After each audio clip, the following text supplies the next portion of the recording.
കഴിഞ്ഞ കുറേ ദിവസങ്ങളായി ഇന്ത്യൻ പാർലമെന്റ് ചർച്ച ചെയ്യുന്ന വിഷയം രാജ്യത്തെ ജനങ്ങളുടെ വിഷയമല്ല, ഇന്ത്യയുടെ സാമ്പത്തിക സ്ഥിതിയല്ല, വൈദേശിക ശത്രുതകളൊന്നുമുള്ള പ്രശ്നങ്ങളല്ല, മറിച്ച് എവിടെ പോയി നമ്മുടെ ആഭ്യന്തരമന്ത്രി എന്നാണ് സഭയിൽ എല്ലാവരും ചോദിച്ചുകൊണ്ടിരിക്കുന്നത്. കഴിഞ്ഞ കുറേ ദിവസങ്ങൾ പ്രതിപക്ഷം മാത്രമല്ല, കഴിഞ്ഞ ദിവസം രാജ്യസഭയുടെ അധ്യക്ഷൻ ഉപരാഷ്ട്രപതി രാധാകൃഷ്ണൻ അടക്കം ഇക്കാര്യത്തിൽ വലിയ ഉത്കണ്ഠ പ്രകടിപ്പിച്ചു. കാരണം രാജ്യത്തിൻ്റെ ആഭ്യന്തരമന്ത്രിയാണ്, സഭയിൽ വന്നിട്ട് കാര്യങ്ങൾ വിശദീകരിക്കേണ്ട ആളാണ്. പക്ഷേ രണ്ടാഴ്ചയായിട്ട് അമിത്ഷാ എന്ന് പറയുന്ന ഇന്ത്യയുടെ ആഭ്യന്തരമന്ത്രി പാർലമെൻറ്റിൽ സഭയുടെ മുമ്പിൽ ഹാജരായിട്ടില്ല. അദ്ദേഹം അവിടെ ഇവിടെയൊക്കെ ചുറ്റിപ്പറ്റി നടക്കുന്നുണ്ട്, പല ആളുകളും അദ്ദേഹം സംസാരിക്കുന്നുണ്ട്, പല കാര്യങ്ങളിൽ അദ്ദേഹം ഇടപെടുന്നുണ്ട്, പക്ഷെ അദ്ദേഹം സഭയിൽ ഹാജരാകുന്നില്ല. എന്തുകൊണ്ടാണ് ഈ അമിത്ഷായ്ക്ക് സഭയോട് ഇത്ര അലർജി വന്നത്?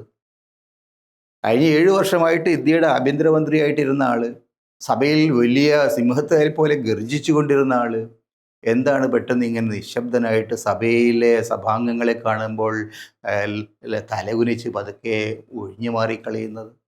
എന്ത് പറ്റിപ്പോയി അമിത്ഷാജിക്ക്? വളരെ സിമ്പിളാണ് സംഗതി. ജൂലൈ 20-ാം തീയതി ഡൽഹിയിലെ ജന്തർ മന്ദറിൽ അവിടെ തടിച്ചുകൂടിയ വിദ്യാർത്ഥി യുവജന വിഭാഗങ്ങളെ പരസ്യമായിട്ട് പോലീസ് തല്ലിച്ചതച്ചു. സത്യത്തിൽ ഒരു കാരണവുമില്ലാതെയാണ് ഈ പോലീസ് തല്ലിച്ചതച്ചത്.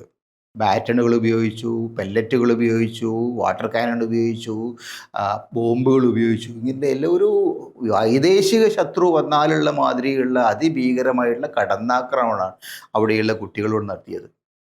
അതിൻ്റെ വിഷ്വൽസ് ഇന്ത്യയിൽ മാത്രമല്ല ലോകം മുഴുക്കെ ആളുകൾ കണ്ടു, പേരൻസ് ഇത് കണ്ടു. കാരണം ഈ കുട്ടികളുടെ പേരൻസ് അവർ ഇന്ത്യയിലെ സാധാരണക്കാരായ പൗരന്മാരാണ്, BJPക്ക് വോട്ട് ചെയ്തിട്ടുള്ള ആളുകളാണ്, ഇന്ത്യയിലെ മിഡിൽ ക്ലാസ്സപ്പെട്ട ആളുകളാണ്. അവർ സ്വന്തം മക്കളെ, പെൺകുട്ടികളെയും ആൺകുട്ടികളെയും നിരന്തരമായി അതിഭീകരമായിട്ട് ഈ അമിത്ഷായുടെ പോലീസ്, ഡൽഹി പോലീസ് കൈകാര്യം ചെയ്യുന്നത് കണ്ട് ഞെട്ടി വിറങ്ങലിച്ചു പോയി.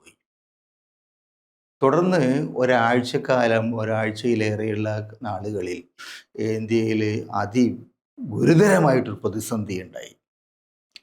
രാജ്യം ഇളകി മറിഞ്ഞു, രാജ്യം മുഴുവൻ ആളുകളും ഇളകി മറിഞ്ഞു. സംഘപരിവാരത്തിനകത്തു പോലും അതിശക്തമായിട്ടുള്ള വിമർശനങ്ങൾ ഉയർന്നു വന്നു. ഇങ്ങനെയല്ല ഒരു രാജ്യം അതിൻ്റെ യുവജനങ്ങളെ, ഈ രാജ്യത്തിൻ്റെ ഭാവിയെ ഇങ്ങനെയല്ല കൈകാര്യം ചെയ്യേണ്ടത് എന്ന് RSSന് പോലും പറയേണ്ടി വന്നു.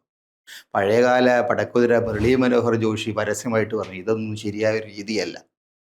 മോഹൻ ഭാഗവത് RSSന് സർസംഘചാലക് തൻ്റെ അപ്രീതി, തനിക്കിതിനോടുള്ള വിയോജിപ്പ് പരസ്യമായിട്ട് പറയുന്ന ഒരവസ്ഥയുണ്ടായി. എന്തുകൊണ്ട്? ആ കാര്യത്തിൽ അമിത്ഷായാണ് യഥാർത്ഥത്തിൽ കുറ്റവാളി എന്ന് രാജ്യം മുഴുവൻ അംഗീകരിച്ചു. RSSും സംഘപരിവാരവും അംഗീകരിച്ചു. പാർലമെൻറ്റിൽ ഈ സർക്കാരിനെ താങ്ങി നിൽക്കുന്ന പാർട്ടിക്കാരും സഖ്യകക്ഷികളുമായുള്ള ആളുകളും ഒരു പരിധി വരെ അംഗീകരിച്ചു. എന്തുകൊണ്ടാണ് അമിത്ഷാ ഇങ്ങനെയൊരു ഭീകരമായ ആക്രമണത്തിന് തയ്യാറായത് എന്ന് ആർക്കും അറിയില്ല. അതിനുള്ള ന്യായീകരണങ്ങൾ എന്താണ് എന്ന് സ്വന്തം പാർട്ടിക്കാരെ പോലും ബോധ്യപ്പെടുത്താൻ അദ്ദേഹത്തിന് കഴിയുന്നില്ല. നരേന്ദ്രമോദിയെ ബോധ്യപ്പെടുത്താൻ അദ്ദേഹത്തിന് കഴിയുമോ എന്നറിയില്ല. കാരണം ഇതിൻ്റെ ഏറ്റവും വലിയ ആഘാതമുണ്ടായത് നരേന്ദ്രമോദിക്കാണ്. മോദിപ്പേടി എന്ന പേരിലുണ്ടായിരുന്ന പേടി ഇപ്പോൾ നാട്ടുകാർക്ക് പോയി.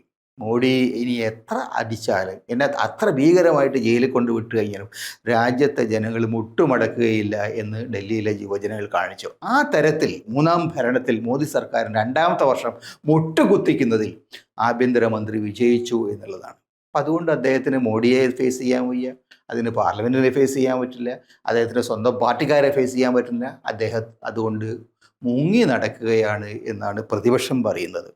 ഏതായാലും ഒരു വലിയ രാഷ്ട്രീയ പ്രതിസന്ധി സംഭവിച്ചിരിക്കുന്നു.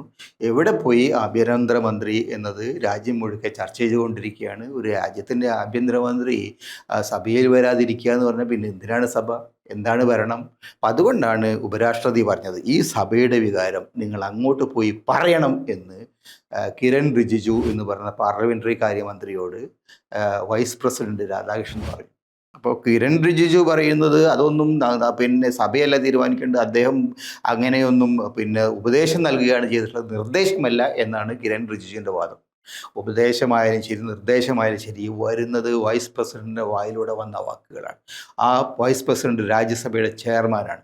രാജ്യസഭയുടെ ചെയർമാൻ്റെ വാക്കുകൾക്ക് പോലും വില കൽപ്പിക്കാൻ കഴിയുന്നില്ലെങ്കിൽ എന്ത് സഭയാണ് ഈ നാട്ടിൽ നടക്കുന്നത് എന്ന് ആരും ആലോചിച്ചു പോകും.